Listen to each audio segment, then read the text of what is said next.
Tuhan, bersyukur untuk berkat dan pertolongannya. Nanti kita akan membaca kebenaran firman Tuhan, kiranya boleh menolong dan memampukan kita di dalam kita memahami setiap firman Tuhan. Mari kita membukanya dengan berdoa. Tuhan, terima kasih, kami mengucap syukur untuk berkat-Mu hari ini. Engkau boleh memanggil setiap kami menjadi anak-anak-Mu, dan kami sungguh bersyukur untuk segala karya-Mu. Sebentar kami akan membaca merenungkan firman-Mu, berfirmanlah dan biarlah kami mengerti dan kami tahu persis apa yang harus kami lakukan.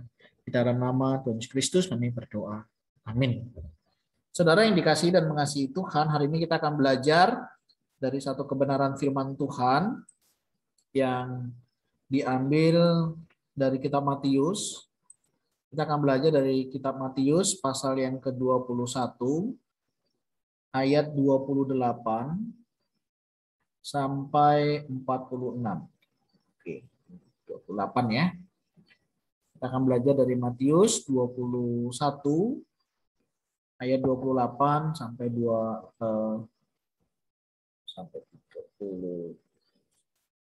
ayat 28 sampai 46.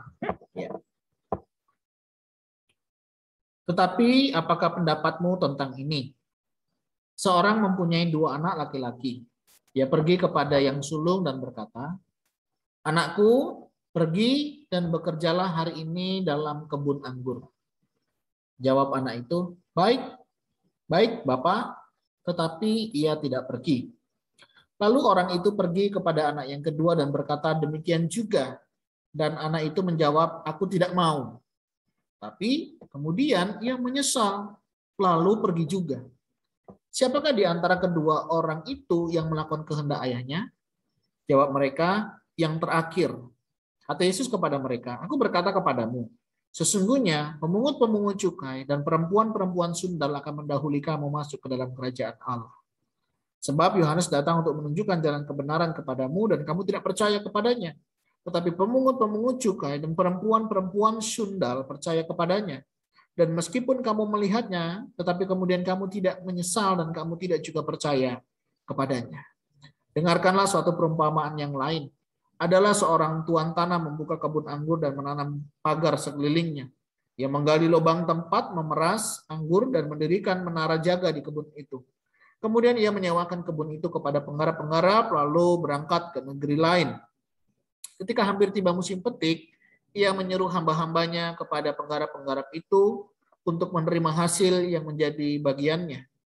Tetapi penggarap-penggarap itu menangkap hamba-hambanya itu, mereka memukul yang seorang, membunuh yang lain, dan melempari yang lain pula dengan batu. Kemudian Tuhan itu menyuruh hamba-hamba yang lain lebih banyak daripada yang semula, tetapi mereka pun diperlakukan sama seperti kawan-kawan mereka. Akhirnya ia menyuruh anaknya kepada mereka, katanya, "Anakku akan mereka segani."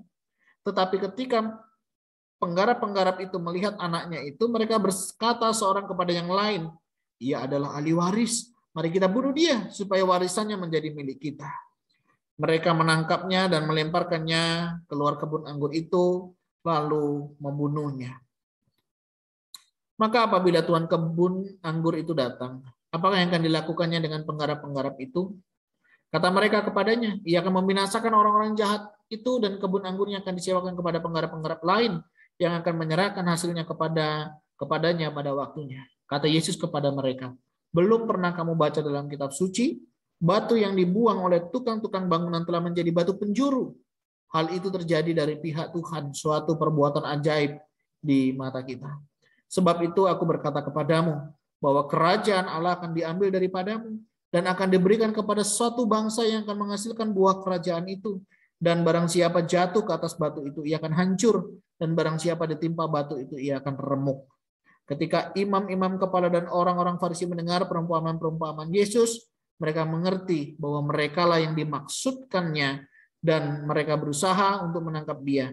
Tetapi mereka takut kepada orang banyak, karena orang banyak itu menganggap dia nabi. Amin. Demikianlah firman Tuhan. Mari kita merenungkannya. Saudara, dalam bagian ini kita mendapati ada 2 perumpamaan yang Tuhan berikan. Perumpamaan yang pertama, Yesus berbicara ada seorang bapak, dia punya 2 orang anak. Anak yang pertama disuruh untuk pergi ke kebun anggur. Anaknya bilang iya. Tetapi apa yang dilakukannya, ternyata anaknya ini tidak melakukan apa yang sudah dikatakan iya tadi. Nah, kemudian anak yang kedua pun diperintahkan dengan perintah yang sama. Anak ini nggak mau, tetapi dia sadar, dia menyesal, akhirnya dia melakukan apa yang tuannya, bapaknya perintahkan. Nah, saudara, kalau kita melihat anak yang mana anak yang baik, tentunya kita akan sepakat ya menjawab bahwa anak yang kedua. Memang awalnya dia menolak, awalnya dia tidak mau, tetapi karena dia sadar, dia merenungkan kembali akan apa yang sudah bapaknya kerjakan, dia melakukannya. Dan ini sebenarnya merupakan sebuah gambaran kehidupan kita masa ini. Ada banyak orang yang mengerti kebenaran firman Tuhan. Ada banyak orang yang tahu firman Tuhan, tetapi tidak mau melakukannya. Tetapi ada orang yang tidak mengenal firman, tidak mengenal Tuhan, tapi dia ada kerinduan untuk mengenal firman Tuhan, dan akhirnya Tuhan memperkenalkan dirinya. Awalnya mereka tidak bisa hidup di dalam firman, tetapi karena mereka merenungkan kebenaran akan firman Tuhan, dan mereka menyadari firman ini benar, akhirnya mereka pun melakukannya. Kalau kita melihat saudara hari-hari ini, mungkin kita yang sudah merasa baik, kita merasa hidup kita lebih baik dari orang lain. Tetapi di luar sana, ada orang-orang yang dulunya tidak baik, hari ini menjadi orang yang baik karena firman Tuhan. Saya teringat satu kali waktu saya pelayanan di Nusa Kambangan.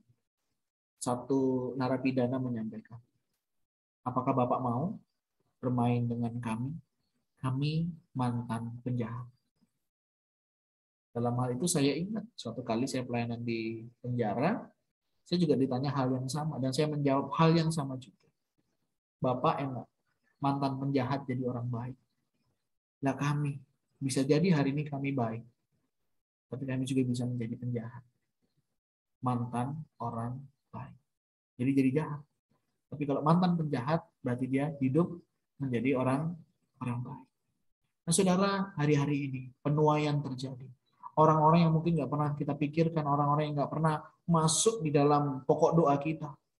Tapi justru orang-orang itu yang hari ini beriman, percaya kepada Tuhan.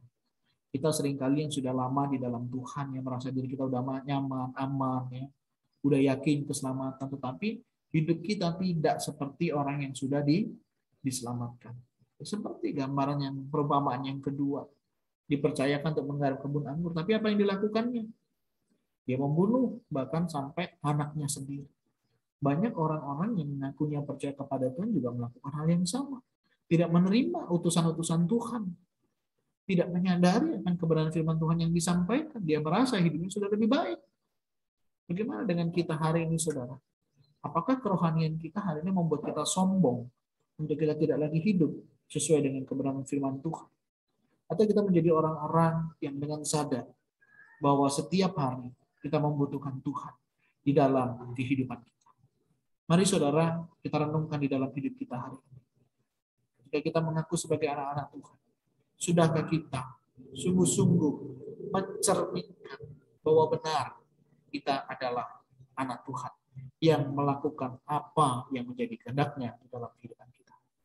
Menjadi perenungan kita.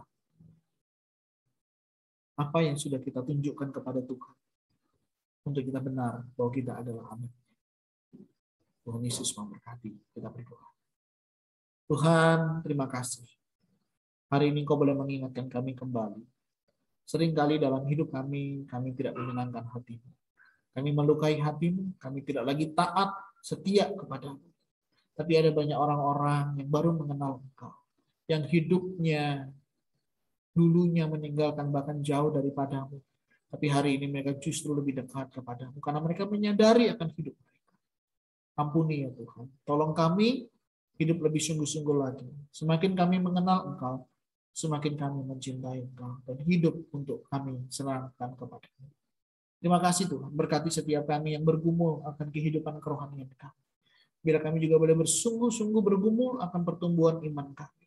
Biarlah kami tidak menjadi orang yang biasa-biasa saja di dalam mengikut Tuhan, tapi menjadi anak-anak Tuhan yang sungguh-sungguh menyenangkan nama Tuhan. Kami tahu ada banyak kesibukan, ada banyak aktivitas yang sering kali merenggut daripada hubungan kami dengan Engkau. Tuhan tolong kami. jaga hati dan pikiran kami. Kami berdoa di dalam nama Tuhan Yesus Kristus. Haleluya. Amin.